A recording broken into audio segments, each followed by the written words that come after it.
Hi, I'm Cassie the Clown. Welcome to a reading vlog all about clowns. If you want to know what happened to Cassidy, you have to keep watching because she reads 2 clown books. The Cotton Candy Massacre and Clown in a Cornfield 2. And then I take over. Now don't forget to like, subscribe, and turn on that notification bell.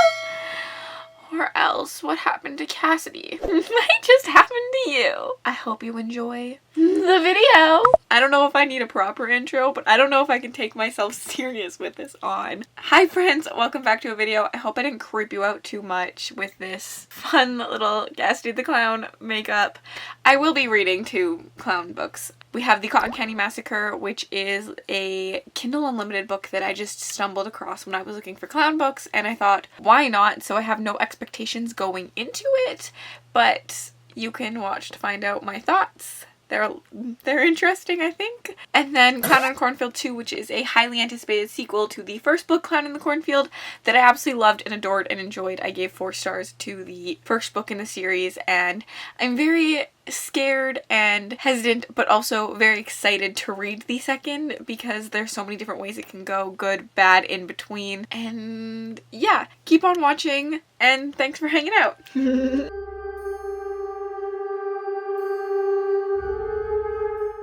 Hi, I'm on the middle of the side of the road, so sorry if this is like bad. I'm gonna try and do this really quick. We are filming a music video today out in Drumheller, which is like a desert that I've been reading on the car ride, so I wanted to update you on the Cotton Candy Massacre. About 25% into this book, I want to say this is like a low budget film. That's how it's written, and it's actually written to kind of be a film. I think it was actually done really cool. The first like epilogue is a character going to the movies, and it's you. Like it's like you go to the movies and the film starts, and then chapter 1 is like the start of the film. So it's written completely like a film, which is like I think a lot of fun. Like you see like in the writing it literally says cut to blank. It's written as if it's a film. I do think that this makes like the perfect low budget horror movie. I don't think this is a book for everyone. This is a crude book. Think about a horror movie set in the 80s, like 80s nostalgia, that is crude. Like we're talking hanky-pankies, not the best representation the entire time. There is a little bit of fat phobia in it at this moment in time, and all of that stuff that comes with like that genre of horror. Like it is that genre of horror. I'm liking it so far. I just don't think it is for everyone, and I'm really intrigued with the way it's written and what's gonna happen. It's really creepy. I hate clowns. Clowns are scary. And yeah, I also am liking kind of the 80s nostalgia, and the like the author keeps working in like typical 80s things into the book, like an 80s song or something that you would know, or like classic movies that are from the 80s, like the title of that into the writing. But yeah, I'll keep you updated as I read it. The next day. Okay, I need to give you an update. I'm at about 42%, and this book is so over the top. It is literally someone writing their love for grade B, terrible B-class horror movies that are so good and enjoyable and bingeable and just a fun time. We're at the Bonkin Bonanza, which is a carnival, where the first scene you see in this book is witnessing this clown who does terrible things die by being shoved into a cotton candy machine where it goes until he's dead. He's gone. He's a bloody mess. And then you flash forward to years later where there's stories about this clown, and there's like a legend behind him and a mystery, and he's a terrible person. So it's like the bad things he did are coming to light, and they're just like a good old horror and gore about this legend and this guy. And so there's a new amusement park that opens up where he died, where his original amusement park was, and all of the characters are going to that amusement park. We have our like big setup, which is 2 girls and 2 guys. The girls were dating, like they were all dating, there was 2 couples, okay, but our main girl and guy broke up recently because the guy cheated on her, and she got a picture of it, and she's now going out with her friend who also broke up with her boyfriend, just like in solidarity, to go have fun and forget about him, and the guys are running after them trying to get them back. And so like that's a setup, and it's a classic setup in B-level horror. It's a setup that I absolutely adore. I don't know what it is, but it just like, it gets me going. I have like, I'm angry at him for her, and then I'm like, you get his side of the story, and obviously like it's not all that it seems, and you're like, oh, I take her back, and I just internal struggle over top of like what's happening, and like them, like I love during a horror movie we're then gonna see them like reconnect during all the scares, and he's probably gonna like risk his life for her at some point to save her. You know, she's probably like the final girl. I love this setup. I don't know why, but we just got to the like inciting incident of like the clowns. So we're finally seeing really, really creepy clowns. And what happens is the cotton candy machine that killed this clown is now making cotton candy that's turning people insane when they eat it. And so we have a couple of characters who have eaten it and are now like on a killing spree. Like that's how insane this book is, okay? Like if you're going into this book, just know like you're coming for a ride. Like it is a B-level horror at its greatest. And I'm absolutely adoring it, and I'm eating it up. Like I'm really enjoying this. Now this is not a book for everyone. I have said it before, I said it earlier, like B-level horror is trash. It is full of some things that are like not politically correct. It tends to be really big stereotypes. Like all of our characters are big stereotypes. I know in the first clown we see is a girl who has worries about her weight, and there's not some nice things that are said about her. I do not mind bad representation in a book when I think that the author knows it's bad representation and is writing it for a reason. And in B-level horror, the whole reason, I guess it's not like a valid reason to a lot of people, but for me in a book like this, it's like a slapstick comedy. It's there for shock value. And as long as you can read it and know that, man, this is bad representation, this is wrong, and you can like correct yourself, and you kind of see in the book how it can kind of, like the book itself shows that that's wrong, I think it's okay. Like I can enjoy reading it without condoning it. Does that make sense to everyone? I don't know. Some people are probably going to come at me for this.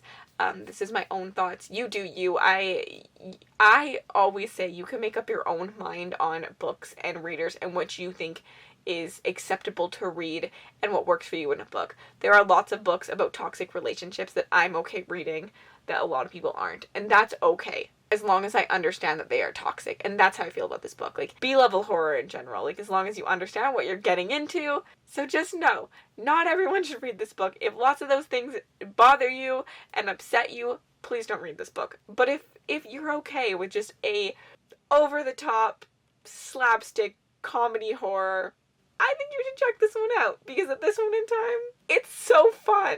And there's like toddlers that just ate the cotton candy. So we're about to have crazy clown, like 3-year-old triplets. They're triplets. They're 3-year-olds. And I'm just ready for it. And like there's a scene where she's like ripping her skin off and she goes, peel the banana, peel the banana, peel the banana, peel the banana. And she's just ripping her skin off. It was so gross and creepy, and then she eats an eyeball, and this book has gore. I don't know. I'm terrified of clowns, so this is just like absolutely terrifying, and I hate carnivals, and because I think that this shit could happen so easily. Like, carnivals and me, we're not friends. But here I am reading books about clowns, and I have nothing else to update you on besides I wanted to tell you the premise of this book, and I wanted to like tell you that it's just so over the top, and it's just hilarious, and it's fun, and I'm having a good time. I figured I should update you with something non-book related in this vlog, so let's talk about what I'm doing tonight, and I'll probably put clips of it into there. Currently, I am eating breakfast. I made ricotta toast. It's just like, I don't know. I started working out again, and I find when I work out, my body inherently, like, subconsciously, I want to eat better. It's probably not subconsciously, because I'm consciously also doing it. But like, I just crave better foods when I'm working out more, I find. So I bought stuff to make toast every morning because I love toast, and this is pretty healthy. But I did buy ricotta to try for the first time, and I had it yesterday, and I wasn't entirely the biggest fan of it. It was okay, but not great. So today I whipped my ricotta. So I whipped it with like honey, olive oil, mint, and a little bit of like Italian spices. I think I'm gonna try to keep doing it this way and maybe whip it different ways to see if I can like it that way, because like a ricotta tub is pretty big and it just adds something else to my toast. I'm just trying to eat toast a bunch of different ways. I don't know if that makes sense. And then it has prosciutto and arugula and tomatoes on top. Yesterday I topped mine with balsamic vinegar, not balsamic vinegar, with a balsamic glaze, which is sweet, but I think because I put honey, I don't need it today, but we'll figure this out. And then I'm going to watch some YouTube, I think. I'm also trying to drink more water, which, here we are. Then I'm going to watch some YouTube, and I'm going to pack my friend's birthday gift, because tonight I'm going for dinner for my friend's birthday, just me and her. Her birthday was on Sunday, and she's like, I feel like I've never had a bookish friend growing up. I only had like my family who read, and so I'm very excited to have a bookish friend. And like we've been friends for a really long time, but she just like started reading last year, and she's willing to do fun things around reading with me. So she probably regrets telling me that she likes books and starting reading, because now all of her presents, Christmas, birthdays, everything revolve around reading. So I figured I'd show you what I got her, since this vlog will come out after she's already received it. So the first thing that I did, she's very much, in terms of presents, I find her someone who wants you to like put effort in and not just like buy the most expensive thing, and she's always really good at gift giving. So I purchased her favorite book, Ugly Love by Colleen Hoover, and I went through and I gave her a little cute little note, which I feel like I can read to you. It says, "Thanks for being my in real life bookish bestie. Hope you enjoy all these insightful thoughts. And in the wise words of Taylor Swift," she loves Taylor Swift, "I just like hanging out with you all the time. Love, Cassidy." And then I went through and I annotated it. There's no tabs. It was my first time annotating, and tabs just weren't having it for me, but I have these little sections, and then I went through and just like highlighted things and wrote in the book, like that says, well, that just escalated. There's like highlighters, like all these fun things, and I just thought it was really fun. And then at the end of the book, I put like my final thoughts written down. And I just thought it was kind of fun to have like this kind of like special thing. And I mean, I feel like it means a lot, because this is not a genre I read really. And I took the time to go out and read her favorite book, so I feel like that was kind of fun. And I feel like this is a perfect gift for like a bookish bestie. Then I also got her a little bookmark. I think last year for her birthday I also got her a bookmark, but I got her a Taylor Swift bookmark, and this is just like autumn vibes since her birthday is in autumn. It's like a window. I got it off Etsy, so I'm signing that in there. And then I went and purchased 2 copies of A Good Girl's Guide to Murder, because we recently agreed to buddy read it together since it's being turned into an adaptation, and I knew she wanted to read it, and I don't think she thought I did, so I texted her and was like, hey, do you want to read this with me? So I made sure she didn't have a copy. I lied to her and told her that we should go buy the book after dinner tonight and do like a little chapters run to buy our buddy read book. So I bought her 2 copies. Well, I bought 2 copies, one for her and one for me, but I'm gonna give them to her both at dinner, because I also bought a set of cute pens and a set of highlighters, and then I have a crap ton of tabs, and I think I'm just gonna give her a couple tabs that match the book. And my idea is, I don't know, she might find this super stupid, and I'm gonna tell her that we don't have to do this. My idea is that we will take each other's copy and annotate them and then swap at the end and do like a night where we talk about the books and we kind of go through and like see what notes we all wrote and enjoy it that way. And I think that could be a lot of fun. And yeah, that was just like my thinking. It's very thoughtful, as I said. Oh, and I did lie. I also bought her a spooky little ghost mug, because how cute are they? And I have a matching one, so we can be like, yeah, that was like my thoughts. I think that it ends up making us hang out more too, which I thought was kind of cool. And yeah, I suck at gifts, so I hope that she likes this, because I'm not a big gift giver, because I don't do gifts with most friends or my boyfriend or family. Like, me and my sister have not given each other gifts for years. Me and Nick have not given each other gifts for years, but I know Destiny loves giving gifts, so I always make sure to give her a gift, and she's probably like the only person I give a gift to other than like my parents at Christmas and stuff. So yeah, I hope she likes it. And that's it. I'm gonna eat my toast now and watch some YouTube, and I'll catch you up later. I might do like a little like get ready with me little thingy. I don't know. We'll see. We'll see.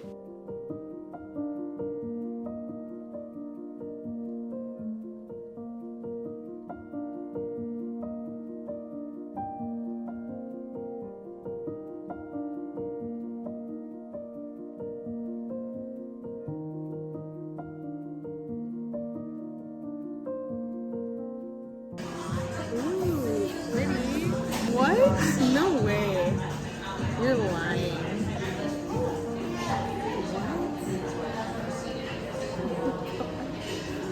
That's commitment. Oh my god. I'm sorry if I ruined your favorite book for you, if you look at all my thoughts. Wow.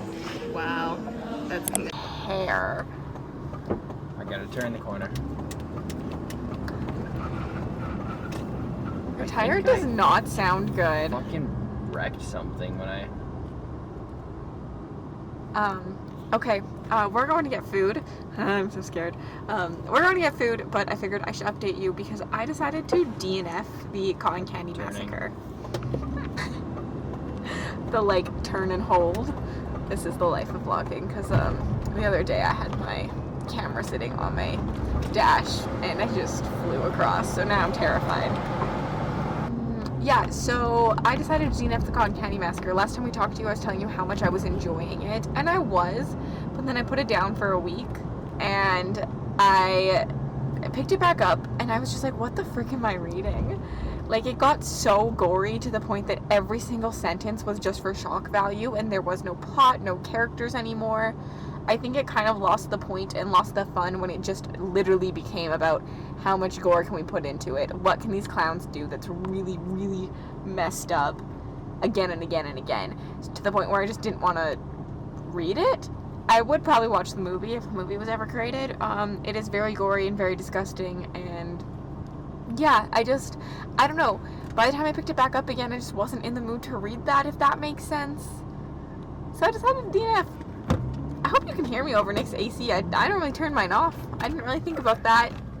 Well, hopefully this clip worked out.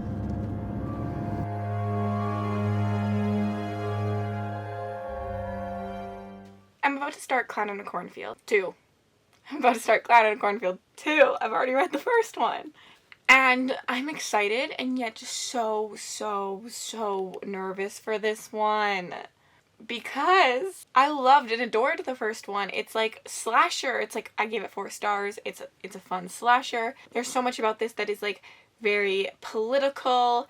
Now with a sequel, because that book is written like a standalone, that's why I'm nervous, because sequels cannot always be great. So I think this can go I think it can go 2 ways. Either go Scream 2 way, where we see the like repercussions of what happened in book 1 and we follow our book 1 characters and we kind of see their lives now, what's happened to them, how the media has affected them, and how they're dealing with the trauma before the trauma comes back to like haunt them again. Or we could go remake style, where we are just pretending that it hasn't happened before, or like just like redoing it all over again. So it's like a new cast of characters, same vibe, same storyline.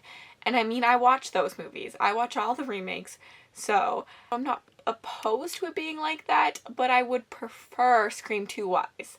I want to see what happened to our characters. I want to see what Quinn's life is like and the guys that helped her. I have not read the back of this. I don't know anything about this besides it's a sequel. You know, it was just one of those books that I was like, I want to read because I loved the first one and I'm excited to see where it goes. And if it does it right, I wouldn't be opposed to a 3rd or a 4th. Like maybe a remake at some point, like Clown in a Cornfield 3, It Happens Again. Clown in a Cornfield 4, the remake. Clown in a Cornfield 5, Friendo Returns. Clown in a Cornfield 6, Friendo's Back Again. Oh, yeah, like Clown in Cornfield 4, Friendo remake. You know, just all the Friendo puns. We can do it. Yeah, so I'm very excited to start this, and I think I'm just gonna read a little bit and then update you. So let's snuggle on in and do some reading. Hey Siri, how many days till Halloween? 1 sec. It's 54 days until then. Okay, I can do that.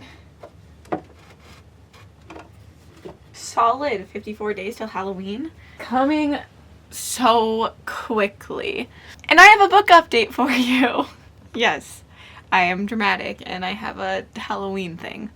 I have no idea how far into this I am. I am on... Only a little after 3 p.m. The sun's still high. I'm on chapter 6. I have currently misplaced the book. What's new over here? Oh, look at my little ghosty mug. And I have to say, so far, I am loving this. I almost wish I had reread the first one before reading this because it is Scream 2. Everyone shout to the heavens because we got what we wanted.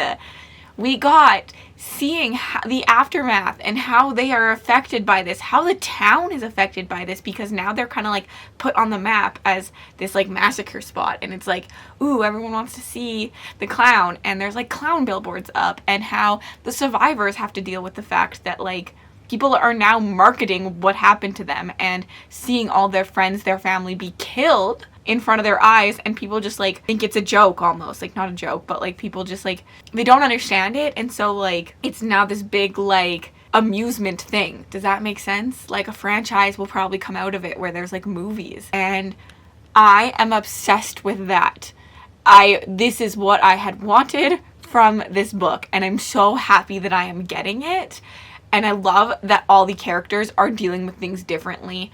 One carries a baton and always talks to their friends. One just kind of keeps himself busy. One is just like living through the trauma again and again and again. And I love that there are so many different experiences that we are learning about. I like that we're not seeing just like one problem, one resolution. We're seeing how something like this affects someone so differently depending on who you are. This is what I wanted from this book, and I hope it continues this way, because if it does, it's a 5-star read. I think the first was a 4-star, and since then I've read a other Adam Cesare book that I really, really enjoyed, but it's not for everyone. But if you do like body snatching, creature, horror, 80s camp, do check that one out. It is called Video Night, but that one was a 5-star read for me. And I think that this one could be. I really like the way he writes horror, and I'm obsessed. I'm just obsessing, and I can't wait to read more. So I'm leaving you to go read more clown slasher. Yes, yes, yes. I'm so freaking happy. There was a metallic crunch between the bones of his hand. More than a sting or a bite this time. The pain was excruciating, so white hot that he had sworn his hand was on fire. We have gotten to the slasher. We have gotten some killings, and I'm flying through this book. I'm about halfway through. All I have to say is that I'm literally always shocked that this book is YA. I don't know what it is, but like, it's gory, it's dark, it's horror, it's scary, it's spooky.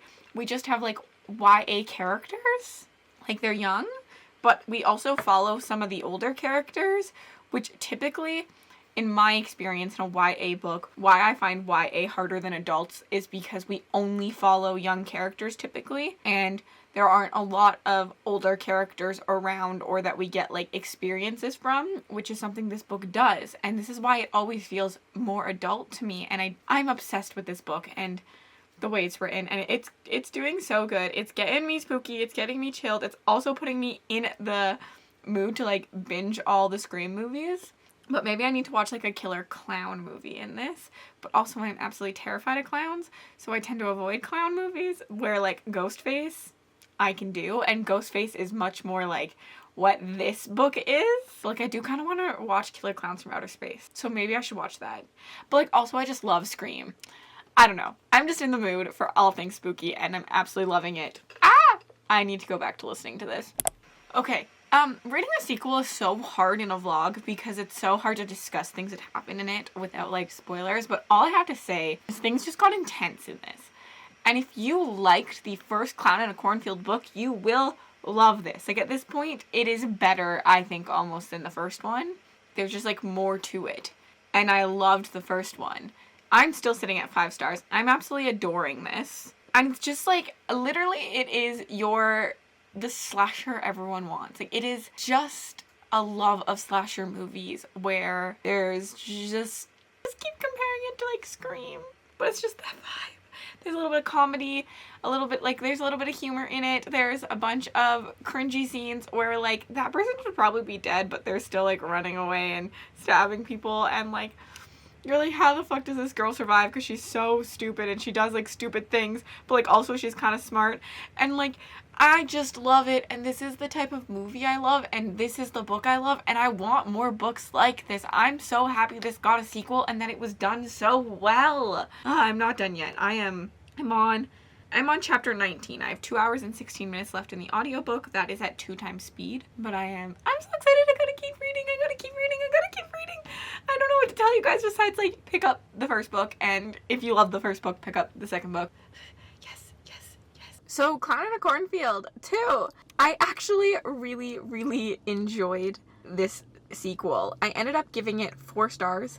I think that it lost me in the same way that the first one lost me at, where I didn't end up giving it 5 stars, because by the time I find that the slasher part happens, that just happens so quickly and I didn't get to enjoy too much of it.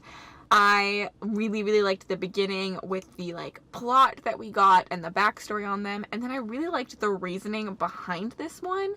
This is a spoiler if you haven't read the book, but if you have, keep on watching. But it's like a light spoiler in my opinion. It's like the reasoning of why the slasher happens, but I don't think it takes away from the fact of the enjoyment of it, because I mean, if you've read the first one, it's pretty similar to that. And I don't know, if you've just read any slasher, like, the vibes of a slasher are the slashing part. It's not about necessarily the reasoning behind, but it is technically a spoiler, so if you don't want anything, skip to this part right here. I really enjoyed that there was an actual reasoning behind why the killings happened again.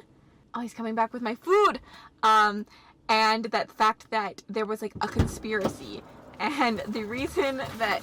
Open up your leg. I love my food. Hold on, don't move yet. Don't turn your car on yet. And the reasoning that there was a conspiracy, and how, like, the internet can just... You can take an idea and run with it, to the fact that these people are willing to kill these 3 teenagers because they think that they're actually the murderers, just because, like, one conspiracy theory came out at one point and it just, like, blew up. I thought that was very intriguing. It reminded me of the politics that were in the first one. I think that's really why I enjoyed it. Anyways, now that I'm done talking spoilers, I just think that this was truly a really good slasher. There are, I think, a little bit of missing things to it. That's why I didn't get that 5 star. But it's a good time. It's very much like the first one. If you liked the first one, you'll probably like the second. Nothing like extremely unique, but it's what I expected going into it, and I think it did better than what I thought it would do.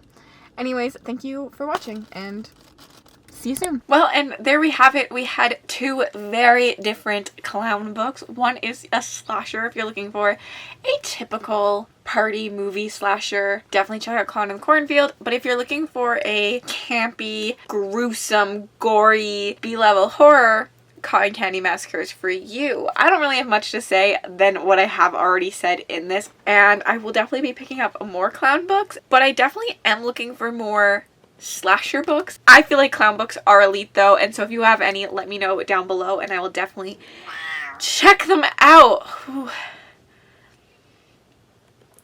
Oh. Guys, I don't feel so good. Was it something I ate? It must have been something I ate. Something I ate.